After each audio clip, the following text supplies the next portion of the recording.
حالات کے قدموں پہ قلندر نہیں گرتا، حالات کے قدموں پہ قلندر نہیں گرتا، ٹوٹے بھی جو تارا تو زمین پر نہیں گرتا۔ حالات کے قدموں پہ قلندر نہیں گرتا، ٹوٹے بھی جو تارا تو زمین پر نہیں گرتا۔ گرتے ہیں سمندر میں دریا تو بہت سے، لیکن کسی دریا میں سمندر نہیں گرتا۔ رمضان المبارک کا دوسرا جمعہ ہے۔ اس ماہ مقدس کو اللہ تبارک و تعالیٰ نے اپنا خاص مہینہ بتایا ہے۔ روزہ ایک انقلابی عبادت ہے۔ عبادتیں تو باقی بھی ہیں، نماز بھی عبادت ہے، قرآن پاک کو پڑھنا بھی عبادت ہے، تسبیح کرنا بھی عبادت ہے، دعا مانگنا بھی عبادت ہے، رات کو تہجد کی نماز پڑھنا بھی عبادت ہے، لیکن روزہ ایک انقلابی عبادت ہے۔ روزہ ایک ایسی عبادت ہے جو انسان کے جسم میں، انسان کے مزاج میں فوری طور پر تبدیلی کرتی ہے۔ مثال کے طور پہ دوائیاں ہوتی نا الگ الگ قسم کی، کوئی ہومیوپیتھک کی دوائی، کوئی حکیموں کی دوائی، کوئی جڑی بوٹیوں کی دوائی، کوئی انگریزی کھانے کی دوائیاں، لیکن بعض چیزیں ڈائریکٹ خون کے اندر داخل کی جاتی ہیں انجیکشن لگا کے۔ عبادتیں تو باقی بھی ہیں سب، اور وہ بھی قابل احترام ہیں، ان کے بڑے درجات ہیں، لیکن روزہ انقلاب برپا کرتا ہے انسان میں۔ اگر کسی کا روزہ اس کے جسم میں، اس کی روح میں، اس کے مزاج میں، اس کے لب و لہجے میں، اس کی آنکھوں میں، اس کی زبان میں، اس کے ہاتھوں میں انقلاب برپا نہیں کر رہا، تو اس کا مطلب اس کی روح مردہ ہے، ابھی روزہ ادا نہیں ہوا ہے۔ روزہ انسان میں انقلاب برپا کر دیتا ہے۔ روزہ بندہ جب رکھتا ہے فوراً اس کو احساس ہوتا ہے بھی آج تو میں عام لوگوں سے الگ ہوں۔ روزے دار کو فوراً احساس ہو جاتا ہے کہ جو باقی لوگ جیسا چل پھر رہے ہیں میں ویسا نہیں ہوں۔ حالانکہ روزے نے تو اس کو یہی حکم دیا نا کہ بھوکا رہے۔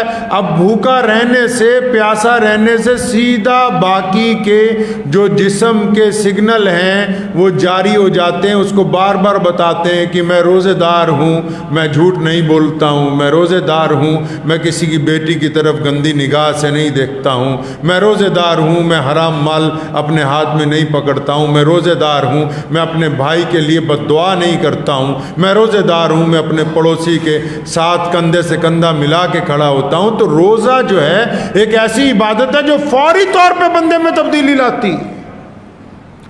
ایسی کوئی اور عبادت نہیں ہے دنیا میں۔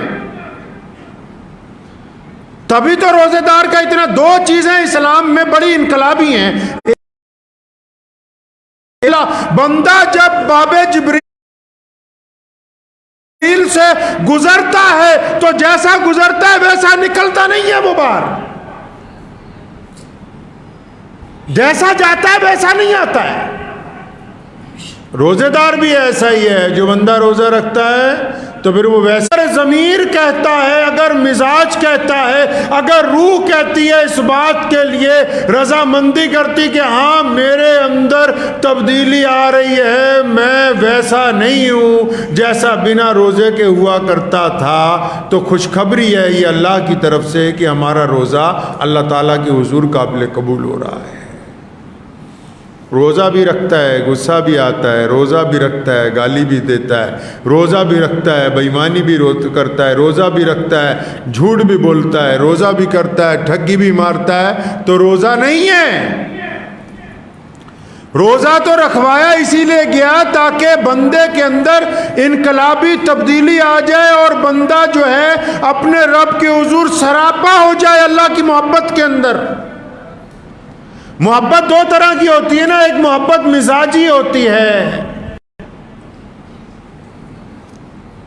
ایک محبت بندہ جب اللہ سے کرتا ہے تو مزاجی محبت ختم ہو جاتی ہے، پھر وہ پوری مخلوق کے لیے اپنے مزاج کو، اپنے دل کو، اپنے جذبات کو اسی پوری مخلوق کے لیے ڈال دیتا ہے۔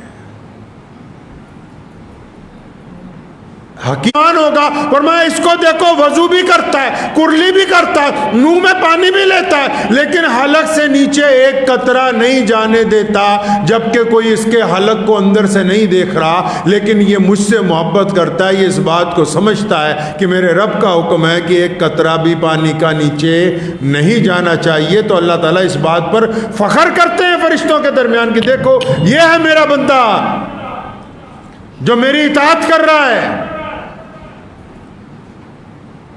اس بندے کو دیکھو جو بندہ ایک دم گناہوں سے نکل کے نیکی کی طرف پلٹ کے آ گیا ہے۔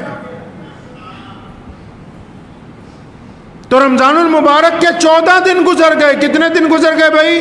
14 دن گزر گئے۔ یہ تو ہمارے لیے کوئی خوشی کی بات نہیں، بڑے میں اگر یوں کہوں کہ خسارہ ہو گیا، 14 دن نکل گئے، اب ہم نے 14 دن میں کیا پایا کیا کھویا، اس کا تجزیہ ابھی کرنا ہے۔